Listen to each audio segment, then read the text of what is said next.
नहमदुहु व नुसल्ली अला रसूलिहिल करीम अम्मा बाद फ़ौज़ बिल्लाहि मिनश शैतानिर रजीम बिस्मिल्लाहिर्रहमानिर्रहीम अस्सलामु अलैकुम वरहमतुल्लाहि वबरकातुहू।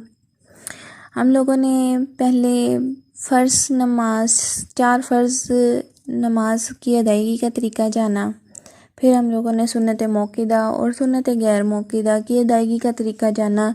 तो आज हम वितर की नमाज़ के बारे में बात करेंगे कि वितर की नमाज़ की अदायगी का क्या तरीका है। वितर की नमाज़ की 3 रकात हैं। इसका वक्त वही है जो इशा का है और वितर की नमाज़ वाजिब है।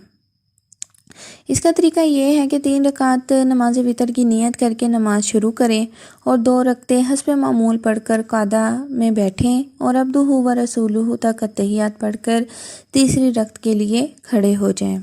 तीसरी रकत में अलहम्दु शरीफ यानी सूरह फातिहा और सूरह फातिहा के बाद सूरत पढ़कर अल्लाहु अकबर कहते हुए कंधों तक हाथ उठाएं, फिर हाथ बांध कर दुआए कुनूत पढ़ें।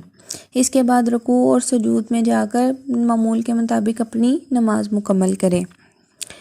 अब यहाँ पे ये मसला है कि आपने, उम्मीद करती हूँ कि आपको समझ आ गई होगी कि वितर की नमाज की अदायगी का क्या तरीका है। कि हम लोगों ने तीसरी रकत के अंदर सूरह फातिहा पढ़नी है, सूरह फातिहा के बाद सूरत मिलानी है, सूरत मिलाने के बाद अल्लाहु अकबर कहते हुए हाथ उठाने हैं और फिर दोबारा हाथ बांधकर दुआए कुनूत पढ़नी है। अब यहाँ पे मसला ये है कि अगर किसी शख्स को दुआए कुनूत नहीं याद या अभी वो याद कर रहा है, तो पहली बात तो ये कि दुआए कुनूत ही आनी चाहिए हर एक को। और अगर किसी वजह से किसी को दुआए कुनूत याद नहीं है या अभी वो याद कर रहा है, तो उसको चाहिए कि जब तक वो दुआए कुनूत याद कर रहा है तब तक ये दुआ पढ़ ले एक दफ़ा, रब्बना आतीना फिद दुनिया हसनतम व फिल आखिरति हसनतम व क़िना अज़ाबन्नार। अगर किसी को दुआए कुनूत नहीं आती तो वो दुआए कुनूत जब तक याद कर रहा है या याद कर रही है तब तक ये दुआ एक दफ़ा पढ़ ले। और अगर किसी को ये दुआ भी नहीं आती तो वो दुआए कुनूत भी याद कर नहीं है और ये दुआ भी नहीं आती, तो वो ऐसा शख्स 3 दफ़ा अल्लाहुम्मा अग़फ़िरली अल्लाहुम्मा अग़फ़िरली अल्लाहुम्मा अग़फ़िरली इस तरह पढ़ ले और अपनी नमाज मुकम्मल करे।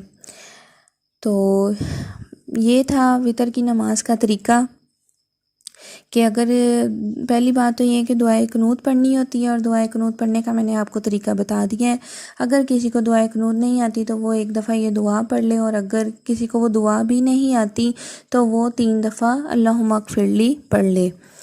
अब इसके साथ साथ मैं ये बताती चलूँ, एक थोड़ा सा रिमाइंडर कॉल दे दूँ कि अगर किसी शख्स के दांतों में दर्द रहता हो तो वो वितर की नमाज में पहली रकत में सूरह फातिहा के बाद सूरह नसर, दूसरी रकत में सूरह फातिहा के बाद सूरह लहब और तीसरी रकत में सूरह फातिहा के बाद सूरह इखलास पढ़े।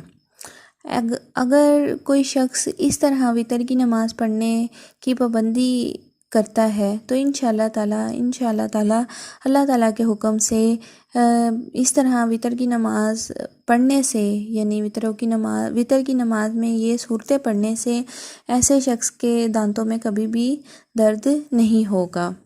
तो उम्मीद करती हूँ आपको आज की वीडियो समझ भी आ गई होगी और पसंद भी आई होगी। तो अगर आप मेरे चैनल पर न्यू हैं या अभी तक आपने मेरे चैनल को सब्सक्राइब नहीं किया तो अभी मेरे चैनल को सब्सक्राइब कर दें ताकि नई आने वाली वीडियोस का नोटिफिकेशन आपको मिलता रहे। अपना बहुत ज़्यादा ख्याल रखिएगा और मुझे भी दुआओं में याद रखिएगा। अल्लाह हाफ़िज़।